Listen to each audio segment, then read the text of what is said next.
Hello everyone. The purpose of this video is to run through your different functional groups. So this is another great time to pull out those flashcards and put the name of the functional group on one side and an example of the functional group on the other side. And the easiest way to deal with these problems is to go through a very specific process where you sort of eliminate the answers that it's not until you find what it is. Okay, so the first thing that you want to look for when determining functional groups are looking for double bonds between your carbons. So if you see a carbon-carbon double bond, that's an alkene group. If you see a carbon-carbon triple bond, that's an alkyne group. Okay, after you've looked for the double and triple bonds between carbons, the next thing you want to look for is what we call an aromatic ring. And we'll look at a picture of this in a minute. But if you see a ring structure with alternating double and single bonds, that's an aromatic ring. Okay, those are the easiest to spot. And then afterwards, the next heteroatom that we want to look for are the halogens. And the halogens, remember, are fluorine, chlorine, bromine, or iodine. If you see any of those halogens, that's automatically an alkyl halide or a haloalkane. Both are the same thing, just two different names. The next is to look for nitrogens. Okay, and when you look for those nitrogens, you want to ask one question. Is there a double bonded oxygen next to that nitrogen? If not, if the nitrogen does not contain an oxygen nearby, then it's an amine. Okay? If it does have a double bonded oxygen next to it, then it's an amide. Okay? After we've eliminated the multiple carbon bonds, the halogens and the nitrogens, next we've got to look at the oxygens, and those tend to be the most difficult. So the first type of oxygens that I want you to look for are single bonded oxygens. Okay, if the single bonded oxygen is attached to an aromatic ring, then it's a phenol. If it's not, if it's attached to a carbon, just a single bond to a carbon, then you've got to ask, is there a carbon on both sides of that oxygen? If so, it's an ether. If it's only attached to one carbon, it's an alcohol. So an ether typically is going to look like a carbon, oxygen, carbon, or carbon, line, oxygen, carbon. And then an alcohol would be a carbon with an OH. So notice how that oxygen has a hydrogen attached to it for the alcohols, and it does not have a hydrogen attached to it for the ethers. Okay? Once you've eliminated all the single bonded oxygens, and remember that it only has one single bonded oxygen, then we want to look for double bonded oxygens. So that's when we see a double bond to an oxygen. And we only want to look for double bonded oxygens, not ones that contain both single and double. So if we have a double bonded oxygen, we're asking, is it at the end of a chain? Okay? So what I mean by that is if I look on either side of that oxygen, notice how there is a carbon on either side.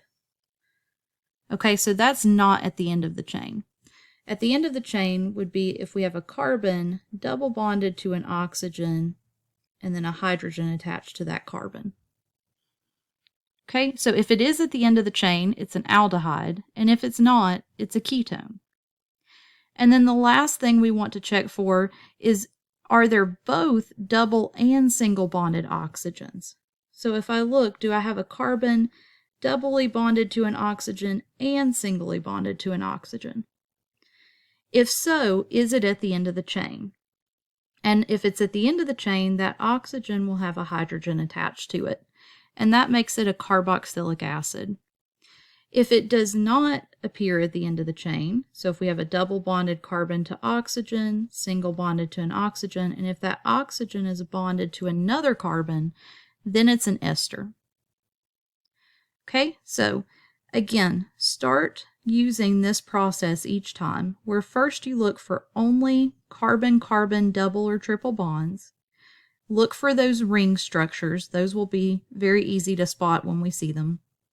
Look for the halogens next, and then the nitrogens. And only at the end do you want to start looking at oxygens. And when you look at those oxygens, you're looking for single bonded oxygens first. Then look at the double bonded oxygens, and then look to see if you have some combination of both double and single bonded oxygens at the very end. Okay, so let's look at some examples of each of these. So for our hydrocarbons and for our haloalkanes, again, if you see a double bonded carbon-carbon, that is an alkene. If you see a triple bonded carbon, and this should show a triple bond. So a triple bond would be a carbon with 3 lines between it. That is going to be an alkyne. Okay, and here's your example. Don't worry about all those R's that you may see in the examples here. All those represent our carbon groups, and it could be any variation of carbon groups. What you're focused on are the bonds and what's highlighted in blue. Now the arenes, that is what we're going to call in this class our aromatics. And an aromatic, notice that it is a 6-sided cyclical structure with alternating double and single bonds. And there's not an oxygen coming off of that, so that's important. Okay, once you've eliminated all the carbon-carbon double and triple bonds, then you're going to look for those halogens. And again, you're just looking for a fluorine, chlorine, bromine, or iodine. If you see any one of those, it is instantly an alkyl halide or a haloalkane, depending on which textbook that you look at. Okay, next we're going to look for those nitrogens. And the nitrogens, remember that the question was, is there a double bonded oxygen next to it? If not, if we have the nitrogen without an oxygen close by, that's an amine. Okay, and we could have that nitrogen attached to several carbons.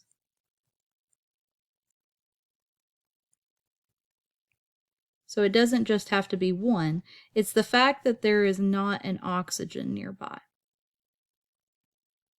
If there is a double bonded oxygen near it, okay, so if we have any form of carbon double bonded to an oxygen and then single bonded to that nitrogen, that's an amide.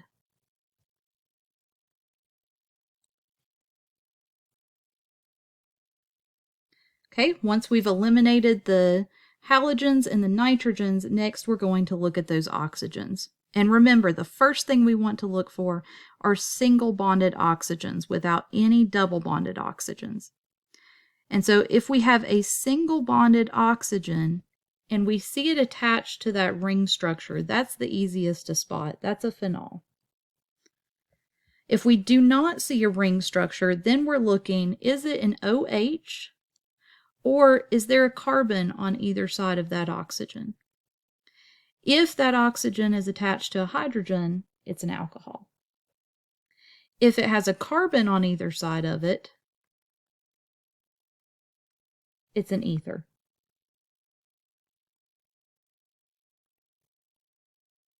Next, we're going to look at double bonded oxygens. And remember, the question was, is it at the end of the chain? And at the end means that the carbon has a hydrogen attached to it. So we have a double bonded oxygen, and then that carbon is attached to a hydrogen. Or you may see it as simply CH. So if the only thing attached at the end is the hydrogen to that carbon, then we're going to call that an aldehyde. If, on the other hand, there's a carbon on either side, and remember, if I don't see anything, then those are CH3 groups.